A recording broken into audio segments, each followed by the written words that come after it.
Hallo en baie welkom by die erediens vir die NG Kerk van Karasburg. Dit is vir Sondag 18 Januarie 2026. Baie dankie dat u by ons aansluit en ek hoop hierdie boodskap sal ook vir u tot seën wees vir die jaar wat voor ons lê. Maar voordat ons daarmee begin, kom ons bid net gou saam. Hemelse Vader, baie dankie vir hierdie voorreg om ook hierdie jaar met hierdie boodskap te kan begin in u teenwoordigheid, om te kan weet, Here, dat u deur u woord met elkeen van ons praat.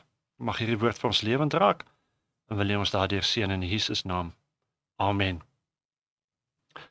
Ons skrifgedeelte vandag is Esegiel 18 vers 21 tot 32. Kom ons lees dit saam. Maar die goddelose, as hy hom bekeer van al sy sonde wat hy gedoen het, en hy kom al my vaste voorskrifte na en doen wat reg en billik is, hy sal beslis leef, hy sal nie sterf nie. Al die oortredings wat hy begaan het, dit sal nie teen hom gehou word nie. Deur die geregtigheid wat hy bewys het, sal hy leef. Sou ek enige vreugde vind in die dood van 'n goddelose? Is die uitspraak van die Here. Is vreugde nie eerder daarin geleë dat hy van sy verkeerde paaie terugkeer en leef nie? Maar wanneer 'n regverdige van sy geregtigheid afwyk en onreg doen in navolging van al die afstootlike dade wat die goddelose gedoen het, sal hy dit doen en leef? Al die geregtigheid wat hy bewys het, sal nie onthou word nie. Deur die troubreuk wat hy pleeg en die sonde wat hy doen, daardeur sal hy sterf. Julle sê egter, die optrede van my Here is onaanvaarbaar. Luister tog, huis van Israel. Is my optrede onaanvaarbaar? Is dit nie julle optrede wat onaanvaarbaar is nie?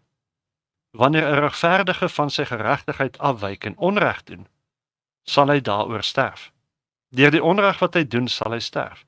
En wanneer 'n goddelose hom bekeer van die goddeloosheid wat hy begaan het, en hy tree reg en billik op, hy sal sy lewe behou.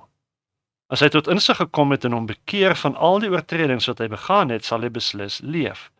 Hy sal nie sterf nie. Tog sê die huis van Israel, die optrede van my Here is onaanvaarbaar. My optrede, is dit onaanvaarbaar, huis van Israel? Is dit nie julle optrede wat onaanvaarbaar is nie?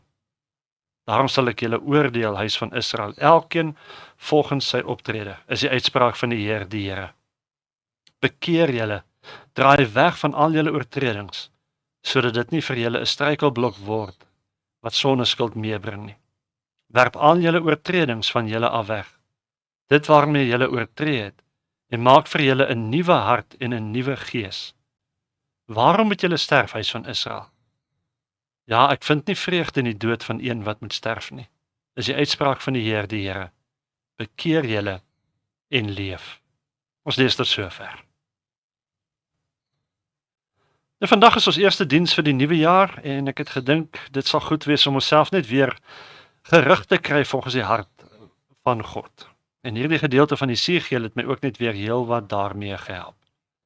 Nou die agtergrond van hierdie gedeelte is dat die Israeliete in ballingskap sit en hulle saak nogal betreur en van hulle begin die Here aan te kla dat sy optrede om hulle in ballingskap te laat beland eintlik heel onregverdig is, want volgens hulle self is dit nie iets wat hulle verdien het nie, en wat daar eerder iets was wat hulle voorvaders of die ouer mense gedoen het wat veroorsaak het dat hulle as jonger mense nou daar beland het. Maar God antwoord hulle dan deur die profeet Esegiel deur oordeel uit te spreek. Eerstens oor die valse profete wat onder hulle opgetree het en wat almal gepaai het deur hulle slegte dade te ignoreer en hulle net goed te laat voel. En dan veroordeel die Here hulle afgodediens omdat hulle nie meer hom as God gevolg het nie. En gebruik die Here dan onder andere 'n paar gelykenisse om hulle te wys dat hulle dus heeltemal verkeerd was in hulle optredes en dat hulle nie so onskuldig is soos wat hulle dalk gedink het nie. En dan kom ons by hierdie gedeelte waar God dan uiteindelik na dit wat hy vir hulle uitgewys het, dan vra, maar is my optrede dan werklik onregverdig en onaanvaarbaar? Na al die sondes wat julle gedoen het en my verlaat het. En die gedeelte word dan ook baie keer betrek by die gesprek rondom uitverkiesing teenoor mense se eie keuse, maar ons gaan nie daaroor vandag praat nie. God wys vir hulle in die gedeelte uit dat elkeen sal die vrugte van sy eie keuses deur sy hele lewe moet dra. En dit is iets wat vir die Here saak maak, omdat elkeen van hulle en dan ook ons vir hom belangrik is. Want sien, ook in die gedeelte vind ons dat God as ware sy hart aan hulle openbaar. En dit is waarop ek graag vandag wil fokus. En kyk na wat God daardeur vir ons die nuwe jaar mee wil instuur. En in hierdie gedeelte van vandag is daar vir my twee dinge wat vir my kom uitstaan. Die eerste ene vind ons in die volgende woorde van God wanneer hy vra: "Sou ek enige vreugde vind in die dood van 'n goddelose?" Nou daar is in hierdie lewe baie verskillende idees wat mense van God het. Weens verskillende ervarings van God, maar ook weens verkeerde idees of inligting oor God in die wêreld wat deur die vyand versprei word. Vir ons is die woord van God natuurlik vir ons die basis oor wat ons glo oor God. En tog ten spyte daarvan dat baie van ons in Christenhuise groot geword het met die Bybel, kry ons nog verkeerde idees van God onder ons lidmate. En een van hierdie verkeerde idees oor God gaan oor wat God wil doen met die goddeloses. Maar hierdie gedeelte maak dit vir ons baie duidelik dat God geen vreugde vind daarin wanneer 'n goddelose doodgaan nie. God sê hy vind eerder vreugde daarin dat sulke mense tot bekering kom. En hierdie hartsopenbaring sien ons ook baie duidelik by Jesus, wanneer hy aan sy disippels die opdrag gee om na die uithoeke van die aarde te gaan, sodat verlorenes gered kan word. En dis hoekom 'n gemeente nooit net op hulle self gefokus mag wees nie. Dis hoekom elke gemeente die bediening van die evangelie aan die ongelowiges rondom hulle ernstig moet opvat. En as dit God se hart is, moet ons wat onsself aan God toewy, ook daai hart najag. Ons moet dus ook geen vreugde daarin vind as mense wat ons dink is sleg en sondig en van die bose, as hulle sou sterf nie. Glad nie. Maar ons moet groot vreugde daarin vind as daai mense egter tot bekering sou kom. En dis die ding. Ons word deur God na hulle toe gestuur sodat hulle tot bekering kan kom. En hoe wonderlik is hierdie belofte nie van God af vir ons wanneer God in vers 22 van hierdie nuwe bekeerlinge sê dat al die oortredings wat hy begaan het, dit sal nie teen hom gehou word nie. En dit is waar die versoeningswerk van Jesus Christus aan die kruis ons natuurlik help. Die feit dat hy vir almal gesterf het, juis sodat elke liewe mens wat deur die sonde weg van God af is, verlos kan word deur ons verhouding met God te herstel, deur die sonde en die skuld daarvan uit die weg te ruim. En dis hoekom vir elke een van ons wat tot bekering gekom het, word ons sondes van die verlede nie meer teen ons gehou nie. Maar daar is ook 'n tweede ding wat in hierdie gedeelte vir ons uitstaan. En die tweede een is 'n waarskuwing aan ons wat al wel tot bekering gekom het.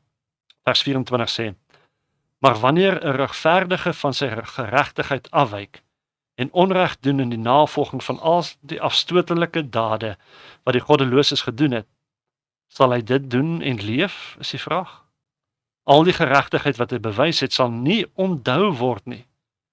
Deur die troubreek wat hy pleeg en die sonde wat hy doen, daardeur sal hy sterf. Ons wat tot bekering gekom het, kan nie op ons laure te gerus wil wees nie. Want daar is 'n moontlikheid dat iemand 'n keuse kan maak van die goed af, die goeie af na die slegte toe. Paulus maak dit ook baie duidelik in die Nuwe Testament dat daar magte is wat ons gaan probeer aftrek om juis hierdie verkeerde besluit te maak. En ek probeer nou nie afmaak asof dit dan nie ons skuld is wanneer ons wel val nie. Nee, as jy sou val deur weer te begin met die sonde en die afstotelike dade wat die goddeloses doen, dan is dit as gevolg van jou keuses wat jy maak. En jy gaan die gevolge daarvan dra. Jy kan dit teenstaan met die krag van God en sy wapenrusting wat hy aan ons gee. Soos Paulus ons ook kan herinner in Efesiërs 6. Of jy kan ingee en dalk die pad byste raak. En ek weet mense het al hieroor gewonder, kan jy verlore gaan nadat jy tot bekering gekom het? En die antwoord, wat dit lê in jou keuse. Want al is jy in die hand van God waar niks jou kan uitblikkie, kan jy egter nog self besluit om daar uit te klim.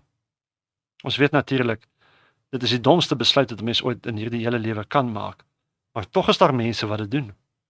God het nogal baie te sê daaroor, want dit is iets vir hom wat baie belangrik is, juis omdat hy nie wil hê enige iemand moet verlore gaan nie. En dit is interessant dat die Here dit troubreek noem.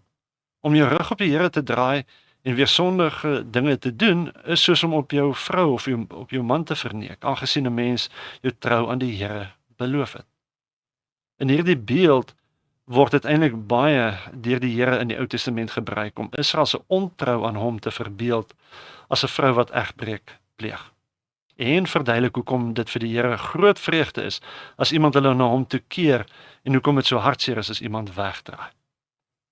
So 'n duidelike waarskuwing van die Here af, dat om dit te doen lei jou keuse jou tot die dood, die ewige dood. So word ons dus eintlik aangemoedig om eerder waaksaam en standvastig te bly staan in die geloof.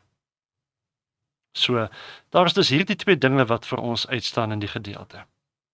Een is dat God glad nie wil hê dat die mens sonder hom moet sterf nie. En dat ons dus die opdrag om by daai mense uit te kom ernstig moet opneem. Ja, ook vir hierdie nuwe jaar moet ons dit eintlik ons hoofopdrag wees, soos in Matteus 28. Ons moet God se hart deel oor die wat verlore gaan, sodat hulle die besluit kan maak om oor te kom vanaf die sleg na die goeie, vanaf die dood na die lewe. Maar twee is ook die waarskuwing dat ons wat al reeds deel van God se kerk is, dat ons moet volhard in hierdie pad, hierdie jaar nie moet byster raak nie. Tentasies gaan oor ons pad kom. Die bose gaan probeer om ons weg te trek van God se geregtigheid af. En ons moet dit alles weerstaan en onthou. Dis elke besluit wat jy maak wat gaan bepaal wat gaan gebeur. Sodat ons nie die besluit sal maak om van die goeie af oor te gaan na die slegte toe, van die lewe na die dood toe nie. Mag ons verstaan hoe die Here ons tussen hierdie twee dinge, evangelisasie en geestelike groei, wil lei in hierdie nuwe jaar in. En natuurlik die belofte van God wat daarmee saamgaan, dat hy laat ons nie alleen nie. Hy sal hierdie pad saam met ons stap en ons daarin help. Maar meer daaroor in die volgende boodskap. Amen. Kom ons bid saam. Ons dank U Hemelse Vader vir hierdie gedeelte wat U ook aan Israel destyds gegee het, maar dat ons ook, Here, 'n baie duidelike boodskap daaruit kan kry, dat ons versigtig moet wees oor die keuses wat ons ook maak, dat ons nie dalk keuses maak wat ons wegvat van U af, in die sondige wêreld weer terug in nie. Maar Here, dat ons ook sal verstaan dat U hart is 'n brandende hart vir mense wat verlore gaan. U wil nie hê dat die goddelose moet sterf sonder U nie. En daarom, Here, dat ons dit ook ons hart sal maak, sodat ons erns sal maak met die opdrag wat U vir ons gegee het, om by daai mense uit te kom. En dit bid ons, Here, in die naam van Jesus Christus, ons Here. Amen. Ontvang ek nou die seën van die Here. Die Here sal julle seën en julle beskerm. Die Here sal tot julle redding verskyn en julle genadig wees. Die Here sal julle gebede verhoor en aan julle vrede gee. Amen.